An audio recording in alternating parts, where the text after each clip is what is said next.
Hello, beloved community. Hi. Let's take a few breaths together. Exhale it all out. Take a deep breath in and let it go.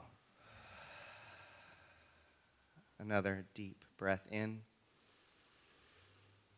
and let it go. And one more deep breath together. Breathe in and let it go.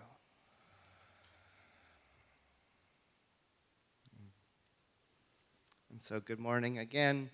If you don't know me, I'm Reverend Elisha Christopher. I'm the spiritual director of the Center for Spiritual Living here in Santa Cruz. I do use they, them pronouns. My ancestors immigrated to this country from Ireland, Scotland, Austria, and Holland, and I do have ancestors indigenous to Turtle Island as well.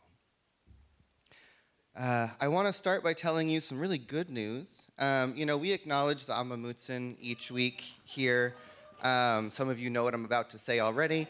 We've been holding this space, and I met along with many other faith leaders representing many other communities across our county, signed a number of letters over the last year that went to the county in a number of different spaces, all advocating for the sacred site of Eurostak, which is the Amamutsin sacred land.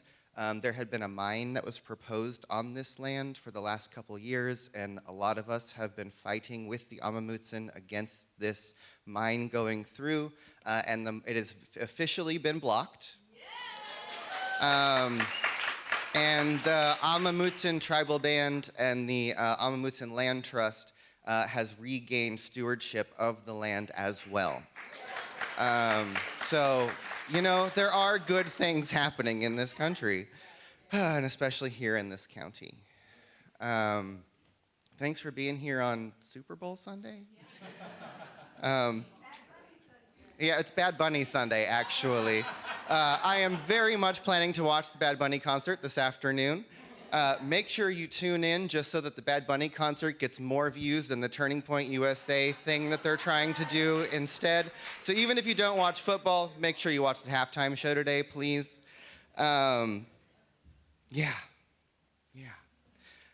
This month, our theme across Centers for Spiritual Living is embracing the edge. Which can be exciting for some of us. It's funny, you think about the word, if someone is on the edge, right, it's like probably not in a good space, right? If someone dresses really edgy, it's probably fabulous, right? When Jason and I were in Kauai a couple years ago, we had very different approaches to the edges of the Nepali cliffs when we were, right? My embracing the edge looks like this. Wow! Jason's looks sort of like this.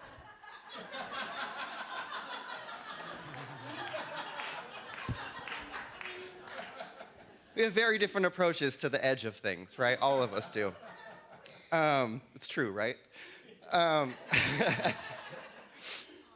I think that's such a beautiful metaphor, right? Because how do we approach our boundaries? How do we approach our edges of either what we know or what we believe is possible, or what we believe or what we're comfortable with? Right? I know that, at least for me, part of my spiritual practice is constantly living at the edge of my growth, at the edge of my comfort zone, of pushing the edge of my beliefs. And I want to remind you, in your e-news this last week in the Wisdom Wednesday, there was a whole playlist of about 5 or 6 videos that give you some New Thought Black history. It's Black History Month. I want you to learn about some individuals and some aspects of the Science of Mind Centers for Spiritual Living movement, certain people who've been really influential.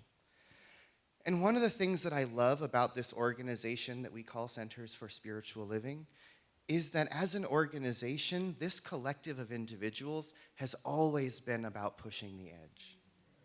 Right? New Thought has often referred to itself as the leading edge of consciousness.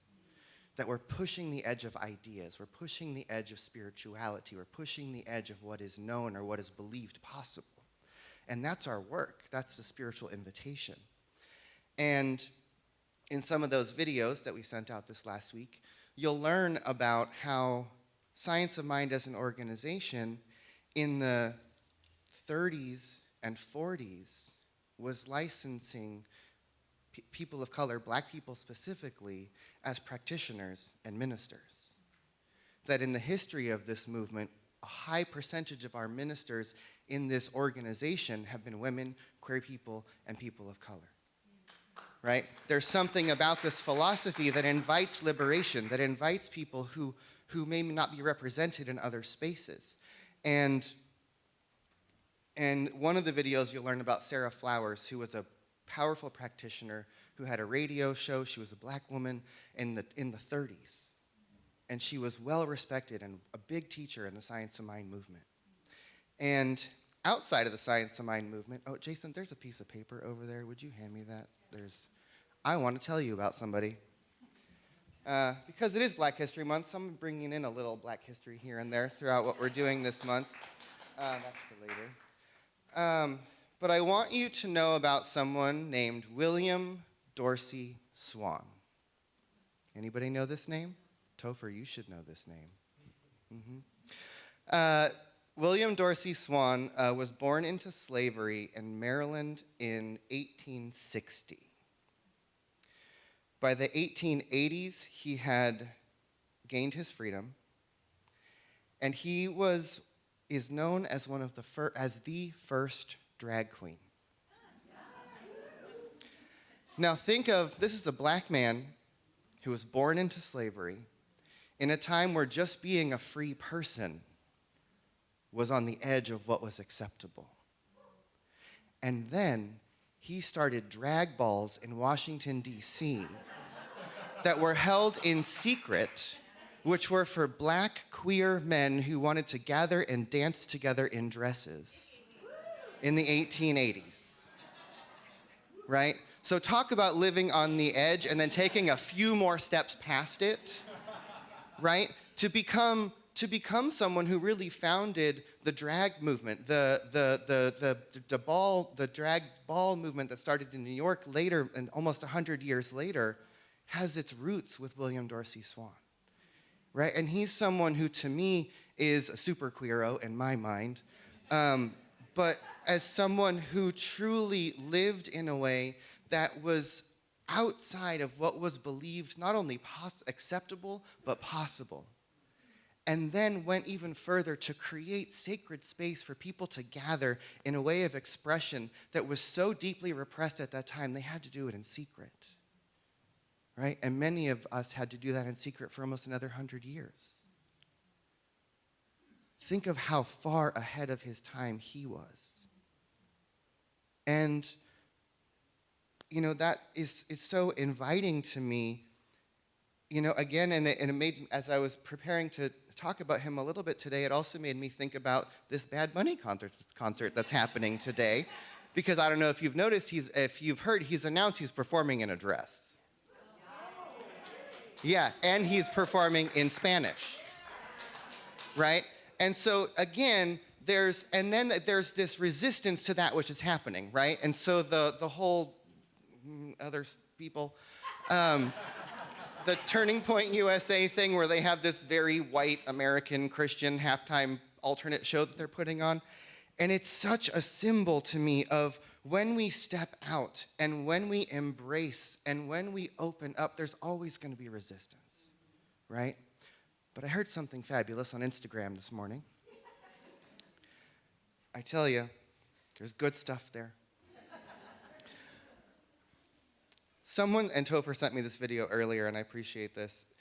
Someone said, I want us to remember that love, that acceptance, that inclusion, that the fight for justice, that our love of freedom is something that has been in motion for a long, long time. And it is a current that is picking up and that is moving, and indeed, love is the river itself. We who are fighting for love, we're not the resistance. We're the river. The resistance is those who are fighting against this river of love that is flowing. Right? So let us start to remember that we are not the ones who are in resistance. We are not resisting some great power that's oppressing us. We are the great power. We are the love. We are the river. And there is this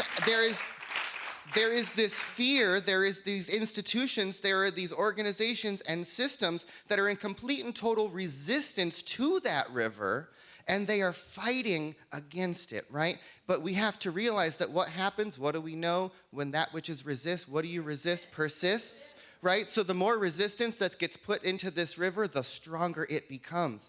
I don't know if you've noticed, but what's happening in this country, what's happening as a result of what's happening in Minneapolis, the river's waking up, right?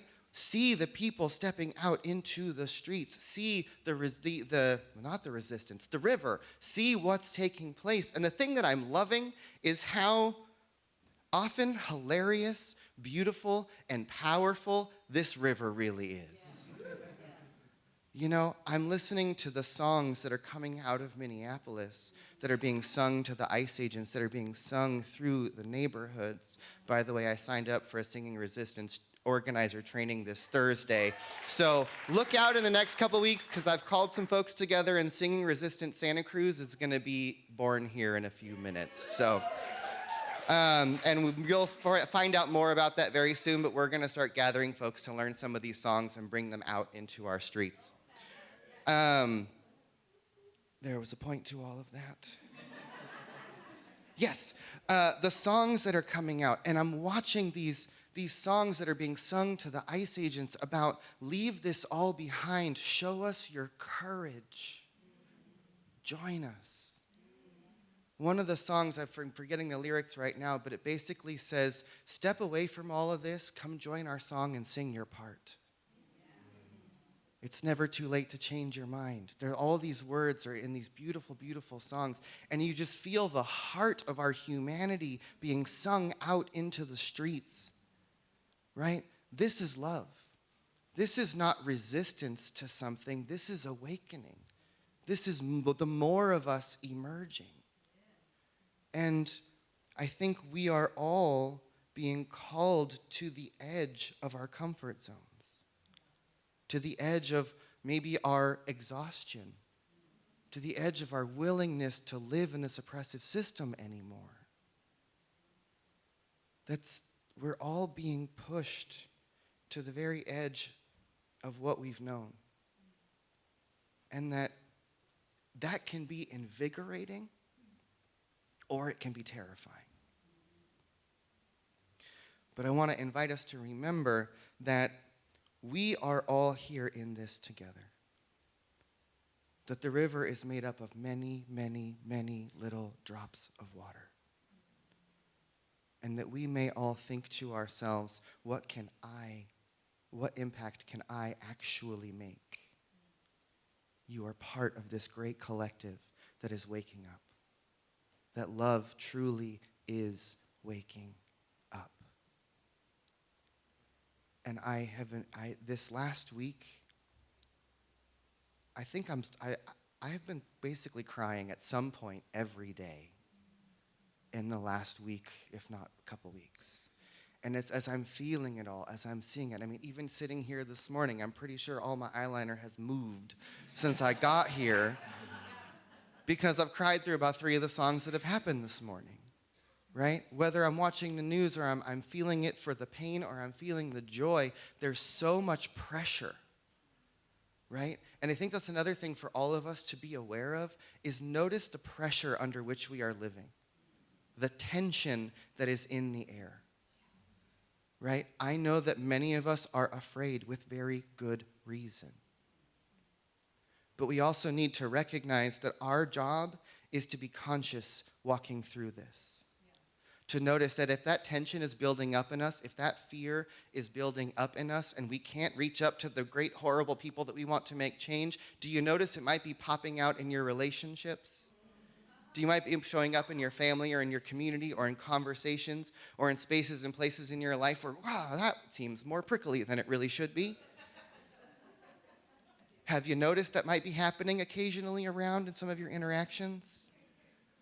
Our job is to be conscious of what's happening, because there's a lot in the atmosphere, and if we're not paying attention, if we're not awake, if we're not grounded, if we're not meditated, if we're not prayed up, if we're not chanted, then we might lose our stuff.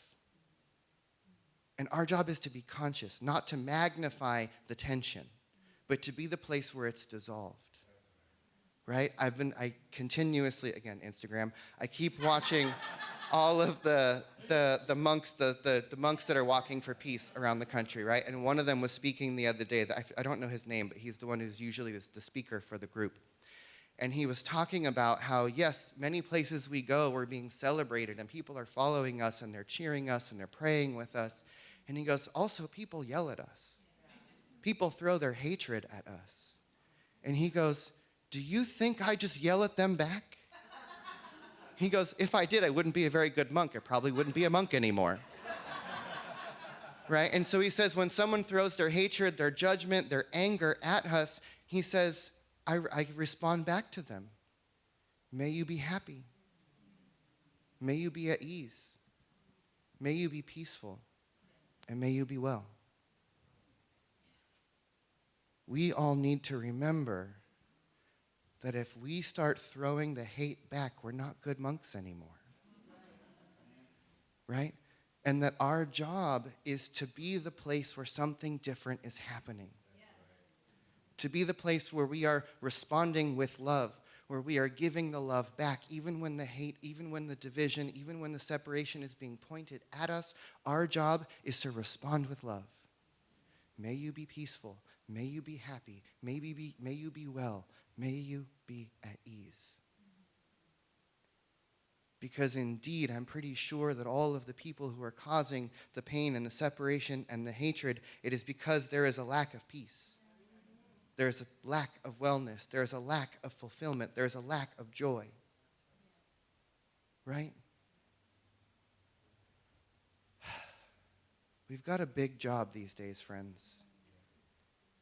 And we have to remember to do our job of being conscious, of being the presence of peace, of being the voice of love in every little interaction we have with each other, with our family members, and with our neighbors, but also with how we're holding all that's happening in our nation and in the world.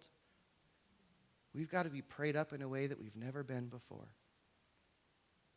And that's why I'm so grateful to what we do here in this space, especially to our musicians, to Gitanjali, because I know for me, I don't always remember what I said up here on Sunday morning. I doubt you do too by Thursday. But the songs roll through my mind all week long. Almost every week, there's one song that gets sung here in this space on Sunday that becomes the background radio in my head the rest of the week. And I'm so grateful that this week it's going to be, how can I serve today, sweet spirit, rather than whatever nonsense wants to be floating on in the back of my head. Right?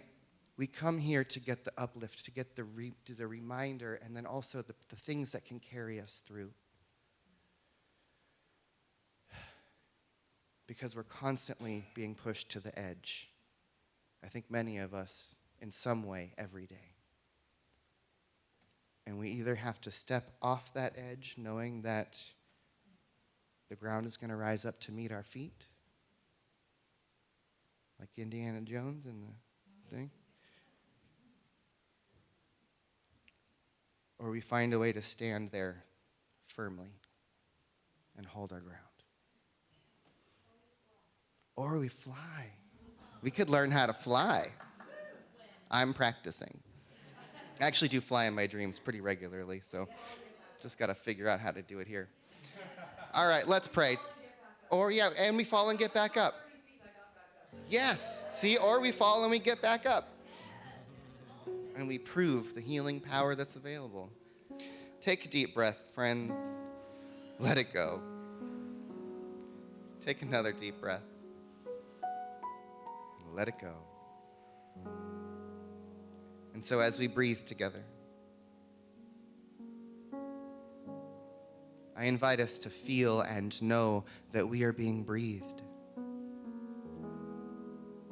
That indeed there is one living presence, one infinite being who is living and breathing throughout the entirety of the universe. Some of us might call it God. Some of us might call it the higher self, the infinite one, the universe, just energy or consciousness. But what I know is that there is a field of infinite oneness.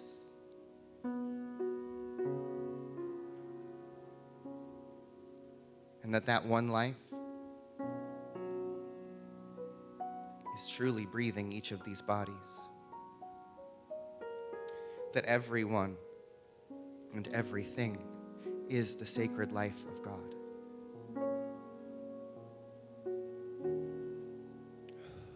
And so as we just allow ourselves first just to remember that infinite, beautiful, gorgeous, magnificent truth about who we are, that the one light is shining through each one of us as these beautiful, unique individualizations, that God needs each and every one of us in all of our magnificence, in all of our difference and diversity, to shine its brilliance. And so I just speak a word right here and right now, knowing that we are all being invited to become more of ourselves. That we are all becoming invited to be the place where the evolution of consciousness, where the evolution of love, where the emergence of compassion, where the fight for justice, where the stance for truth, where all of it is being called forth in new ways. And so I know that love is waking up.